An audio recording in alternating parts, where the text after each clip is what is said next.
আপনার ফোনেও কিন্তু ডিএনএস অপশনটি আছে। এই ডিএনএস কিন্তু খুবই কাজের একটা ফিচার। যদি আপনি এই সম্পর্কে না জানেন, খুবই পিছিয়ে আছেন, ভিডিওটা সম্পূর্ণ ওয়াচ করে এর কাজ সম্পর্কে জেনে নিন। যারা ফোনে নিয়মিত গেমিং করেন তারা এই অ্যাড্রেস ইউজ করতে পারেন। এটা দিয়ে কিন্তু খুব সহজেই স্মুথ গেমিং করতে পারবেন। আপনার ইন্টারনেট স্পিড যদি স্লো থাকে, এই ডিএনএস দিয়ে কিন্তু ফাস্ট করে নিতে পারবেন। তার জন্য আপনাকে এই অ্যাড্রেসটি ইউজ করতে হবে। আপনি যদি মোবাইলে অ্যাড দেখতে দেখতে বিরক্ত হয়ে যান, তাহলে এই অ্যাড্রেসটি ইউজ করুন। কোথাও কোনো অ্যাড দেখা লাগবে না, সব অ্যাপ একদম প্রিমিয়ামের মতো ইউজ করতে পারবেন। তো চলেন দেখে আসি এটা কিভাবে ইউজ করতে হয়। ফার্স্ট অফ অল চলে যাবেন আপনারা আপনাদের সেটিং অপশনে। সেটিং অপশন এক একজনের মোবাইলে এক এক জায়গায় থাকে, আপনারা আপনাদের সেটিং অপশনটা খুঁজে নেবেন।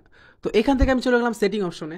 তারপর নেটওয়ার্ক অ্যান্ড ইন্টারনেট একটা অপশন দেখতে পারতেছেন, এইখানে ক্লিক করবেন। অপশনটা যদি না পান তাহলে একটু নিচে ঘাটাঘাটি করবেন, পাওয়া যাবেন।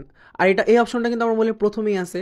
তো এখান থেকে প্রাইভেট ডিএনএস এই অপশনটা আমরা সিলেক্ট করব। নেটওয়ার্ক অপশনে কিন্তু প্রাইভেট ডিএনএস অপশনটা আপনারা পাওয়া যাবেন। অলরেডি আমি একটা ডিএনএস ইউজ করতেছি, তো এটা আপাতত আপনাদের দেখানোর জন্য অফ করে দিলাম। তো আবার এখানে ক্লিক করবেন, তারপর private DNS provider host name এই অপশনটাতে সিলেক্ট করবেন। আমি এই লিঙ্কটা ইউজ করছি যাতে অ্যাড দেখা না লাগে, আপনারাও চাইলে এটা ইউজ করতে পারেন। সিম্পলি আমি যে ডিএনএস লিঙ্কগুলো দিছি এইখানে সেগুলো কপি করে পেস্ট করে দিবেন। তারপর সেভ অপশনে ক্লিক করে কিন্তু আপনারা আপনাদের ডিএনএসটা রান করতে পারবেন। আমি আপনাদের একটা লাইভ উদাহরণ দেখাই নেই।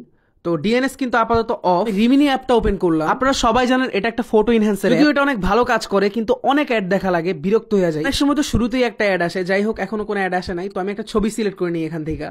তো এনহ্যান্সে ক্লিক করার সাথে সাথে কিন্তু আমাদের একটা অ্যাড দেখাতে দেখতেই হবে, এটা বাধ্যতামূলক। তো আমি এখানে এই অ্যাপটার থেকে বের হয়ে যাব। আপনাদের বের হয়ে দেখাই দিচ্ছি ডিএনএসটা কিভাবে কাজ করে। তো আমি ডিএনএস অপশনে চলে যাই। এখান থেকে নেটওয়ার্ক অ্যান্ড ইন্টারনেট এটা সিলেক্ট করব। তারপর আপনাদের প্রাইভেট ডিএনএস, দেন প্রাইভেট ডিএনএসটা প্রোভাইডারটা অন করে দিই। অন করার পর আমি পুনরায় আমার রিমিনি অ্যাপটাতে চলে যাই। দেখা যাক ওপেন করার পর কোনো অ্যাড আসে কিনা। তো এখন পর্যন্ত কোনো অ্যাড আসে নাই। ছবি সিলেক্ট করে দেখি কি অবস্থা। তো আশা করি কোনো অ্যাড আসবে না, আমি এটা রেগুলার ইউজ করি। তো দেখতেই পাচ্ছেন কোনো অ্যাড ছাড়াই কিন্তু ছবিটা আপলোড হওয়া শুরু হয়ে গেছে। অ্যান্ড আমাদের ছবি কিন্তু রেডি, কোনো অ্যাড দেখা ছাড়াই এটা ডাউনলোড করে আমরা নিতে পারবো। ভিডিওটা ভালো লাগলে অবশ্যই আমাকে ফলো করবেন।